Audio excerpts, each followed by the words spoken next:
விவோவோட V series அப்படினாலே கேமராக்கு அதிக importance கொடுத்திருப்பாங்க. அந்த வரிசையில இப்போ லேட்டஸ்டா Vivo V29 Pro லான்ச் பண்ணிருக்காங்க. இதுல என்ன மாதிரியான விஷயங்கள்லாம் இம்பார்ட்டன்ஸ் கொடுத்திருக்காங்க பாத்துருவோமா?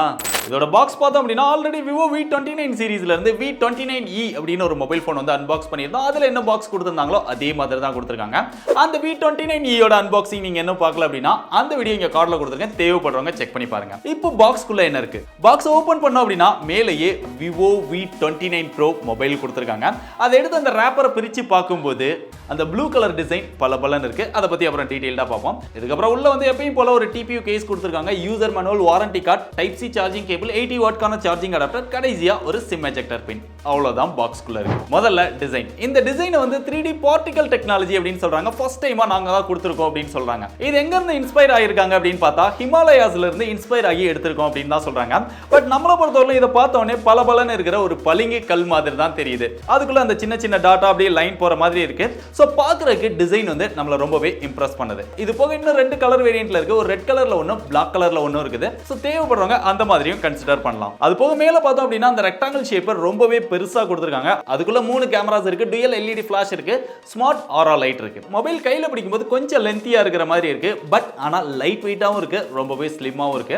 கையில பிடிக்கிற ஒரு ஃபீல் வந்து இல்லவே இல்ல. இந்த மொபைலோட வெயிட்னு பார்த்தா 186 கிராம் இருக்கு. திக்னஸ்னு பார்த்தாலுமே 7.46 mm தான் இருக்குது. ஓவராலா டிசைன் வந்து சூப்பரா பண்ணிருக்காங்க. அப்படியே இங்க ஃப்ரண்ட்ல டிஸ்ப்ளேக்கு வந்தா இங்க டிஸ்ப்ளேமே அப்கிரேட் பண்ணிருக்காங்க. இங்க 6.78 இன்ச்ல 1.5K ultra slim 3D curved display கொடுத்திருக்காங்க. AMOLED டிஸ்ப்ளே தான். அது போக எப்பவும் போல 120 Hz ரெஃப்ரெஷ் ரேட்டும் இருக்கு. டிஸ்ப்ளே யூஸ் பண்றதுக்கு நல்ல ஸ்மூத்தா இருக்குது. இந்த டிஸ்ப்ளேக்கு 1.07 பில்லியன் கலர் சப்போர்ட், HDR10+, அது போக 100% DCI கலர் கேமர் சப்போர்ட்டும் கொடுத்திருக்காங்க. இங்க instant touch sampling rate 1000 Hz கொடுத்திருக்காங்க. டச் ரெஸ்பான்ஸ் இதெல்லாமே நல்லா இருக்கு. டிஸ்ப்ளேயோட விஷுவல் எக்ஸ்பீரியன்ஸ் அப்படின்னு பார்த்தாலுமே நல்ல வைப்ரண்டா, நல்ல கலர்ஃபுல்லா இருக்கு. அந்த வீடியோ பார்க்கும்போது எக்ஸ்பீரியன்ஸ் வந்து ரொம்பவே நல்லா இருக்குது. டிஸ்ப்ளேயோட பிரைட்னஸ் அப்படின்னு பார்த்தாலுமே நல்ல ஒரு பிரைட்டரான டிஸ்ப்ளேவா கொடுத்திருக்காங்க. அவுட்டோர்ல டைரக்ட் சன்லைட்ல யூஸ் பண்ணும்போது டிஸ்ப்ளே வந்து ரொம்பவே பிரைட்டா இருக்கு. ஓவராலா டிஸ்ப்ளேயோட எக்ஸ்பீரியன்ஸ் பெஸ்ட். அப்படியே கேமராக்கு வந்தா ரியல்ல பிரைமரி சென்சாரா 50 மெகாபிக்சல் OIS சப்போர்ட்டோட கொடுத்திருக்காங்க. Sony IMX766 அப்படிங்கிற ஒரு சூப்பரான சென்சார் வந்து யூஸ் பண்ணிருக்காங்க. அது போக இங்க செகண்டரி சென்சாரா 12 மெகாபிக்சல்ல போர்ட்ரைட் டெலிஃபோட்டோ லென்ஸ் கொடுத்திருக்காங்க. 2x ஆப்டிகல் ஜூம்ல நம்மளால போட்டோஸ் எடுத்துக்க முடியும். இதுவும் Sony சென்சார் தான். IMX633 அப்படிங்கிற ஒரு சென்சார் வந்து யூஸ் பண்ணிருக்காங்க. கடைசியா ஒரு 8 மெகாபிக்சல்ல ஒரு அல்ட்ரா வைட் ஆங்கிள் சென்சார் கொடுத்திருக்காங்க. கேமராவோட பெர்ஃபார்மன்ஸ் அப்படின்னு பார்க்கும்போது நல்ல லைட்டிங் கண்டிஷன்ஸ்ல அந்த பிரைமரி சென்சாரை யூஸ் பண்ணி போட்டோஸ் எடுக்கும்போது போட்டோட டீடைல், டைனமிக் ரேஞ்ச், கலர்ஸ் இதெல்லாமே நல்லா இருக்குது. ஓவராலா அந்த அவுட்புட் பார்த்தோம் அப்படின்னா பெஸ்ட்டாவே எடுத்து தருது. நீங்க லோ லைட்ல இன்டோர்ல எடுக்கிறீங்க அப்படினாலுமே அந்த நாய்ஸை வந்து கம்மி பண்ணி தருது. போர்ட்ரைட் ஷாட் அப்படின்னு பார்க்கும்போது போர்ட்ரைட்காகவே இங்க ஆரா லைட் கொடுத்திருக்காங்க. அந்த ஆரா லைட்டை யூஸ் பண்ணி நம்ம லோ லைட்ல எடுத்தாலுமே அந்த நாய்ஸ் எல்லாம் ஆப்டிமைஸ் பண்ணி பெட்டரான அவுட்புட் வந்து கொடுக்குது. அப்படியே இன்டோருக்கு வரும்போது டீசென்ட்டான லைட்டிங்ல இந்த மாதிரியான இடங்கள்ல எல்லாம் போட்டோ எடுக்கிறோம் அப்படின்னா அந்த நாய்ஸ் எல்லாம் கொஞ்சம் கம்மி பண்ணி தருது. இன்னும் பெட்டரா வேணும் அப்படின்னு நினைச்சீங்கன்னா போர்ட்ரைட் நைட் மோட்ல அந்த ஸ்மார்ட் ஆரா லைட்டை யூஸ் பண்ணி போர்ட்ரைட் ஷாட் எடுக்கும்போது இன்னும் பெட்டரான அவுட்புட் வருது. இந்த ஆரா லைட் பார்த்தோம் அப்படின்னா நம்ம ஸ்கின் டோனை பெட்டர் பண்ணி தரதுக்காக இடத்துக்கு தகுந்த மாதிரி அந்த லைட் வந்து சேஞ்ச் ஆகிக்குது. அது போக இந்த ஆரா லைட்டோட ஒரு ஸ்பெஷல் என்ன அப்படின்னா நீங்க ஒரு பார்ட்டிக்கு போறீங்க இல்ல அவுட்டோர்ல போறீங்க அப்படின்னா சில இடங்கள்ல பார்த்தோம் அப்படின்னா அந்த லைட் ரொம்ப வார்மா இருக்கிறதுனால போட்டோஸ் வந்து ரெட்டிஷா தெரியும், இல்ல ப்ளூ லைட் அதிகமா இருக்கு அப்படின்னா ப்ளூவா தெரியும். இந்த மாதிரிலாம் உங்க போட்டோ வந்து ஸ்கின் டோன் கிளியரா இல்லாம அந்த லைட் என்னவோ அந்த கலர்ல தெரியுற மாதிரி இருக்கும் ஆரா லைட் போடாம எடுத்தீங்க அப்படின்னா. இதே ஸ்மார்ட் ஆரா லைட்டை யூஸ் பண்ணி எடுக்கும்போது நம்ம ஸ்கின் டோனை பெட்டர் பண்ணி கொடுக்கும். இந்த மாதிரி ஒரு இன்ட்ரெஸ்டிங்கான ஃபீச்சர் இந்த மொபைல்ல இருக்குது. அது பெட்டராவே ஒர்க் ஆகுது. அதே நேரம் நீங்க அவுட்டோர்ல ரியர் கேமரால போர்ட்ரைட் ஷாட் எடுக்கிறீங்க அப்படின்னா அந்த எட்ஜ் டிடெக்ஷன் இதெல்லாமே நல்லா இருக்கு. 2x ஆப்டிகல் ஜூம்ல எடுத்தாலுமே அந்த போட்டோ குவாலிட்டி வந்து நல்லா இருக்கு. அப்படிங்க செல்ஃபி கேமராவுக்கு வந்தா அப்படின்னா இங்க 50 மெகாபிக்சல் ஐ ஆட்டோ ஃபோக்கஸ் சென்சார் வந்து கொடுத்திருக்காங்க. இதோட பெர்ஃபார்மன்ஸ் அப்படின்னு பார்த்தா அவுட்டோர்ல நல்ல லைட்டிங் கண்டிஷன்ஸ்ல இருக்கும்போது போட்டோட கலர்ஸ் வந்து நல்லா இருக்கு. அந்த ஸ்கின் டோன் எல்லாமே பெட்டரா எடுத்து தருது. பட் இன்டோர்ல வரோம் அப்படின்னா அங்க அதோட பெர்ஃபார்மன்ஸ் வந்து ஓரளவு ஓகேவா தான் இருக்கு. பெரிய அளவுல எதிர்பார்ப்பு வைக்க வேண்டாம். அப்படிங்க போர்ட்ரைட் ஷாட் பார்த்தோம் அப்படின்னா கலர்ஸ் இதெல்லாமே நல்லா இருக்கு. பட் அந்த எட்ஜ் டிடெக்ஷன் வந்து அந்த அளவுக்கு பெட்டரா இல்ல. செல்ஃபி கேமரா மட்டும் இன்னும் கொஞ்சம் ஆப்டிமைஸ் பண்ணி பெட்டரா கொடுத்தாங்க அப்படின்னா நல்லா இருக்கும். இதோட வீடியோஸ் அப்படின்னு பார்க்கும்போது ரியல்ல மேக்ஸிமமா 4K 60 fps நம்மளால வீடியோஸ் வந்து எடுத்துக்க முடியும். OIS சப்போர்ட் இருக்கிறதுனால நல்ல ஸ்டேபிளா நம்மளால எடுத்துக்க முடியுது.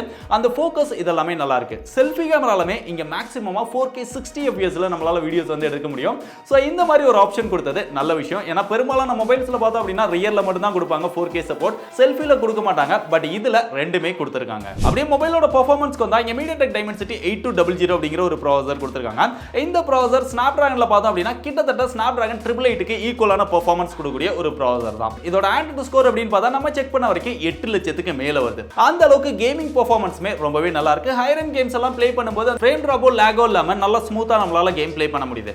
இருந்தாலுமே த்ரோட்டில் டெஸ்ட் பண்ணி பார்ப்போம் அப்படின்னு சொல்லி த்ரோட்டில் டெஸ்ட் பண்ணும்போது இதோட பெர்ஃபார்மன்ஸ்ல மேக்ஸிமமா 78% வரைக்கும் தான் யூஸ் பண்ணுது. த்ரோட்டில் இஷ்யூ இந்த மொபைல்ல இருக்குது. இதை இன்னும் கொஞ்சம் ஆப்டிமைஸ் பண்ணி இந்த த்ரோட்டில் இஷ்யூலாம் இல்லாம கொடுத்தாங்க அப்படின்னா நல்லா இருக்கும். அதே நேரம் ஹீட்டிங் இஷ்யூ அப்படின்னு பார்த்தாலுமே ஹெவியா கேம் ப்ளே பண்ணாலுமே லிட்டில் பிட் வார்ம் இருக்கு. பெரிய அளவுல ஹீட்டிங் இஷ்யூ இந்த மொபைல்ல இல்ல. மொபைலோட சாஃப்ட்வேர் வந்தா எப்பயும் போல லேட்டஸ்ட் வெர்ஷனான Android 13 கொடுத்திருக்காங்க. FunTouch OS 13 மேல எப்பயும் கொடுக்குற மாதிரி அந்த நிறைய தேவையில்லாத ப்ளூடூத் இதெல்லாம் கொடுத்து வச்சிருக்காங்க. இதெல்லாம் கொஞ்சம் அவாய்ட் பண்ணாங்கன்னா நல்லா இருக்கும். ஏன்னா இதெல்லாம் அவங்களோட பிரீமியம் மொபைல்ஸ். இதுலயாவது ப்ளூடூத்தை கொஞ்சம் குறைக்கலாம். அது போக அவங்களோட ஆப் ஸ்டோர் ஓபன் பண்ணோம் அப்படின்னா இவ்ளோ ஆப்பை ரெக்கமெண்ட் பண்ணி இதெல்லாம் இன்ஸ்டால் பண்ணிக்கோங்க அப்படின்னு காமிக்குது. ஏன்னா இதெல்லாம் தாங்க முடியல. தெரியாம ஓகே கொடுத்துட்டோம் அப்படின்னா நம்ம டேட்டாவை மொத்தமா காலி பண்ணிடுது. இதெல்லாம் கொஞ்சம் அவாய்ட் பண்ணி இன்னும் கொஞ்சம் பெட்டரான யூசர் எக்ஸ்பீரியன்ஸ் கொடுத்தாங்கன்னா நல்லா இருக்கும். மற்றபடி FunTouch OS இதெல்லாம் ஓகேவா தான் இருக்குது. அப்படியே மொபைலோட பிசிக்கல் பிளேஸ்மெண்ட் பார்த்தா டாப்ல செகண்டரி நாய்ஸ் கேன்சலேஷன் மைக் கொடுத்திருக்காங்க. அது சைடுலயே ப்ரொஃபஷனல் போர்ட்ரைட் அப்படின்னு மென்ஷன் பண்ணிருக்காங்க. இங்க ஸ்மார்ட் ஆரா லைட் யூஸ் பண்ணி நம்ம பெட்டரான போர்ட்ரைட் ஷாட் எடுத்துக்க முடியும் அப்படிங்கறத மென்ஷன் பண்ணிருக்காங்க. லெஃப்ட் சைடுல வந்தோம் அப்படின்னா இங்க எதுவுமே கொடுக்கல. பாட்டம்ல வந்தோம் அப்படின்னா இங்க சிம் ஸ்லாட் கொடுத்திருக்காங்க. அது ஓபன் பண்ணோம் அப்படின்னா 2 சிம் தான் போட்டுக்க முடியும். 2 சிம்மே 5G சப்போர்ட் பண்ணும். இங்க 8 5G பேண்ட் சப்போர்ட் கொடுத்திருக்காங்க. அது பக்கத்துல மைக் இருக்கு, டைப் சி சார்ஜிங் போர்ட் இருக்கு, பக்கத்துலயே ஸ்பீக்கர் இருக்கு. சிங்கிள் ஸ்பீக்கர் தான் இந்த மொபைல்ல இருக்கு. இது இந்த மொபைலோட ஒரு பெரிய நெகட்டிவா பார்க்கறேன். இவ்ளோ பிரைஸ் போட்டு வாங்குறவங்களுக்கு ஒரு டுயல் ஸ்டீரியோ ஸ்பீக்கர் கூட விவோவால கொடுக்க முடியல. அது போக இங்க ரைட் சைடுல வந்தோம் அப்படின்னா வால்யூம் அப் டவுன் பட்டன் இருக்கு, கீழே பவர் பட்டன் இருக்கு, fingerprint sensor, under display fingerprint சென்சாராவே கொடுத்துட்டாங்க. ரொம்ப ஃபாஸ்டா அக்யூரேட்டா இருக்கு. இது போக ப்ளூடூத் வெர்ஷன் 5.3 கொடுத்திருக்காங்க. தேவையான சென்சார்ஸ் எல்லாம் கவர் பண்ணிருக்காங்க. பட் ஹாப்டிக்ஸ்னு பார்த்தா அந்த அளவுக்கு பெட்டரான எக்ஸ்பீரியன்ஸ் இல்ல. ரொம்ப ஒரு புவரான ஹாப்டிக்ஸ் தான் இதுல இருக்குது. அப்படியே இதோட பேட்டரி கெபாசிட்டி அப்படின்னு பார்த்தா இதுல 4600 mAh பேட்டரி கெபாசிட்டி கொடுத்திருக்காங்க. 80 வாட் ஃபாஸ்ட் சார்ஜிங் சப்போர்ட்டும் கொடுத்திருக்காங்க. ஏற்கனவே பார்த்தோம் பாக்ஸ்க்குள்ள அடாப்டரும் கொடுத்திருந்தாங்க. அதை யூஸ் பண்ணி சார்ஜ் பண்ணும்போது ரொம்ப வேகமாவே சார்ஜ் பண்ணிக்க முடியுது. பட் பேட்டரியோட பெர்ஃபார்மன்ஸ் அப்படின்னு பார்க்கும்போது ரொம்ப பெருசா ட்ரெயின் ஆகுது அப்படின்னு சொல்ல முடியாது. இருந்தாலுமே பேட்டரியோட பெர்ஃபார்மன்ஸ் இன்னும் கொஞ்சம் பெட்டரா இருந்திருக்கலாம். அபோவ் ஆவரேஜ் அந்த மாதிரி தான் இருக்குது. ஒருவேளை 5000 mAh கொடுத்திருந்தாங்க அப்படின்னா போதுமானதா இருந்திருக்குமோ என்னமோ. பட் ஃபாஸ்ட் சார்ஜிங் சப்போர்ட் பெட்டரா இருக்கிறதுனால பெருசா இஷ்யூவா தெரியல. கடைசியா இதோட பிரைஸ் அப்படின்னு பார்த்தா இந்த வீடியோ நான் எம்பார்கோல ஷூட் பண்ணிட்டு இருக்கறனால இதோட எக்ஸாக்ட்டான பிரைஸ் வந்து எனக்கு தெரியாது. ஆனா இதுல ரெண்டு வேரியன்ட் வந்து லான்ச் பண்ண போறாங்க. 8+256, 12+256. இதோட எக்ஸ்பெக்டட் பிரைஸ் அப்படின்னு பார்த்தா 8+256 வந்து ஒரு 40000 பிரைஸ் செக்மென்ட் கிட்ட லான்ச் பண்ணுவாங்க அப்படின்னு எதிர்பார்க்கறேன். எப்படி பார்த்தாலுமே இந்த வீடியோ போட்டப்ப மொபைல் வந்து லான்ச் ஆயிருக்கும். பிரைஸ் வந்து டிஸ்கிரிப்ஷன் அண்ட் பின் கமெண்ட்ல அப்டேட் பண்ணிருப்பேன். சோ அதை செக் பண்ணி பார்த்துட்டு அந்த பிரைஸ்க்கு இந்த மொபைல் ஒர்த்னு நினைக்கிறீங்களா, என்ன விஷயங்களா பெஸ்டா இருக்கு, என்ன விஷயங்களா பெஸ்டா இல்ல நீங்க நினைக்கிறீங்க அப்படிங்கறத மறக்காம கீழ கமெண்ட் பண்ணுங்க.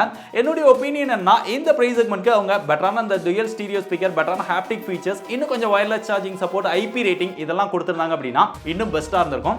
இதெல்லாம் உங்களுக்கு பெரிய விஷயமா தெரியல அப்படின்னா இந்த மொபைலை தாராளமா கன்சிடர் பண்ணுங்க.